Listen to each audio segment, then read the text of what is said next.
Je lis du livre de Genèse, chapitre 35, les versets 23 à 27, ce qui suit.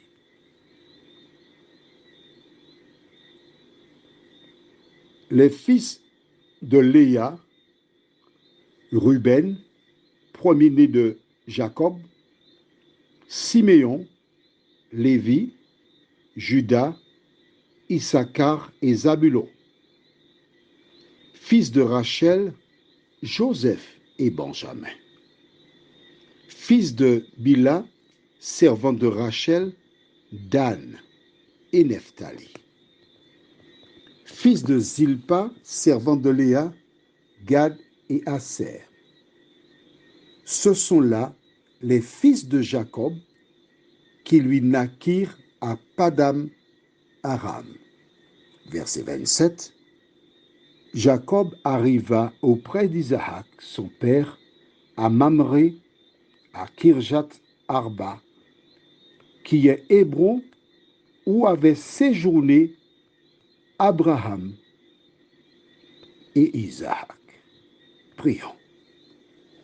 Notre Seigneur et notre Dieu, nous venons vers toi en ce soir, car nous voulons continuer à comprendre l'histoire du peuple d'Israël, qui nous permettra de découvrir ce monument, Moïse. Que le Saint-Esprit nous éclaire, qui nous dirige dans toute la vérité, nous t'en prions. Au nom de Jésus. Amen. Alors tu entendras les enfants d'Israël. Le peuple d'Israël. Alors Israël, c'est qui? Il faut que tu saches. Israël, c'est le nom qui a été donné à Jacob par Dieu. D'accord? Jacob, ou encore Israël, eut 12 fils. Ce sont les 12 tribus d'Israël, ou encore les 12 fils de Jacob. Tu noteras donc qu'il y a eu 4 femmes qui enfantèrent pour Jacob. Mais en fait, il n'y a que 2 femmes qui comptent. Je vais t'expliquer. Jacob fuyait son frère Ésaü. Comme nous l'avons vu précédemment, la Bible déclare que le plus jeune aurait assujetti le plus grand. Sentant sa mort prochaine, entre parenthèses, après cet épisode, il a vécu plus de 30 ans, Isaac.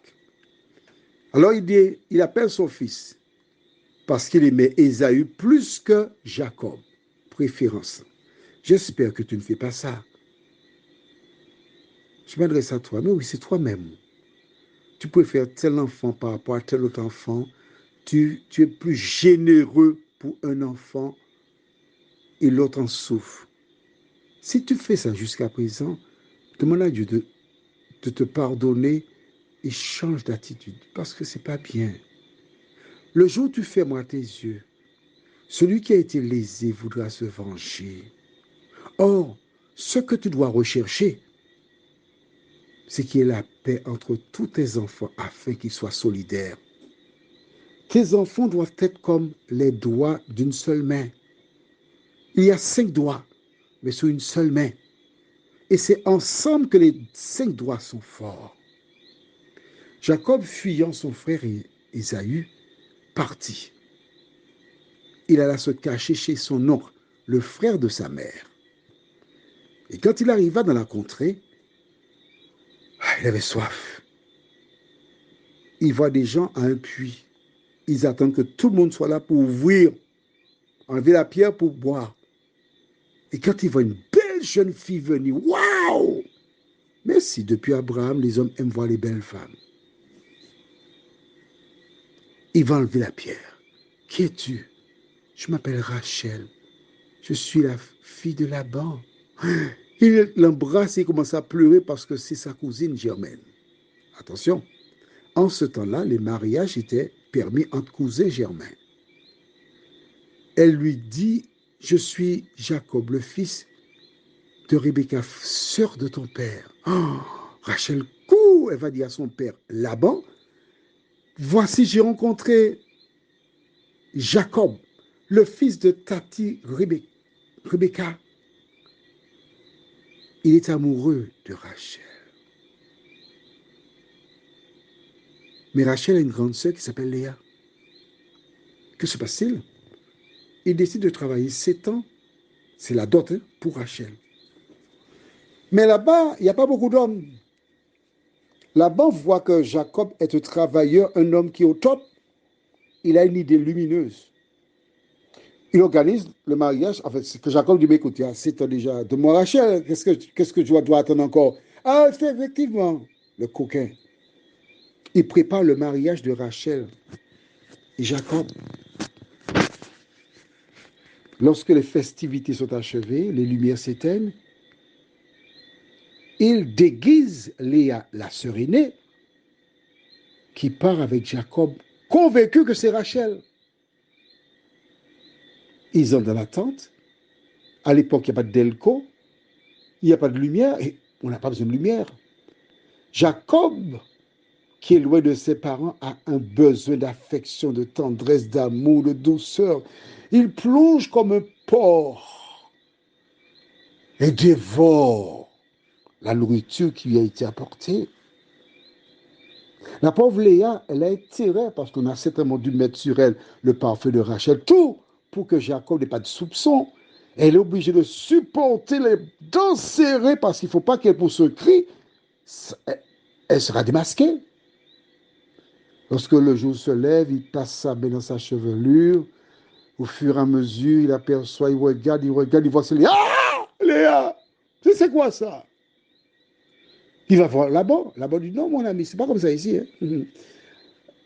La cadette de papa avant l'aîné. Bon, écoute, finis la semaine avec elle et oui, je vais te donner Rachel pour encore cette année. Il a couillonné Jacob. Jacob a couillonné son frère Ésaü et son oncle Laban l'a couillonné et se retrouve avec 2 femmes. Léa, une femme qui lui a été imposée, et Rachel, la femme qu'il aime.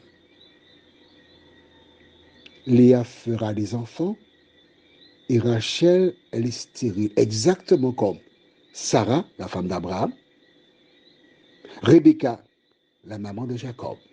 La lignée où doit naître Jésus, ce sont les femmes stériles. Elle crie, elle dit à Jacob, donne-moi un enfant ou je meurs. Jacob dit, mais écoute, suis-je Dieu pour te donner un enfant? C'est pas de ma faute, moi. Mais entre-temps, Léa fait des enfants. Il a question de mère porteuse qui existe aujourd'hui. Mais ça existait déjà depuis le temps de Jacob. Parce que Léa a envoyé sa servante qui a fait des enfants, mais sur le compte de Léa. Rachel fit de même, mais sur le compte de Rachel. Et on te parlera des enfants de Jacob, il y aura allusion à Léa et Rachel, mais il y a 2 servantes qui ont aussi fait des enfants et qui sont devenus les fils de Jacob. Voici l'origine des 12 tribus d'Israël. Prions. Notre Seigneur, nous découvrons aujourd'hui comment les 12 fils de Jacob virent le jour par le biais de 4 femmes différentes. Et chaque tribu jouera un rôle, remplira une mission. Merci pour l'éclaircissement que tu nous donnes.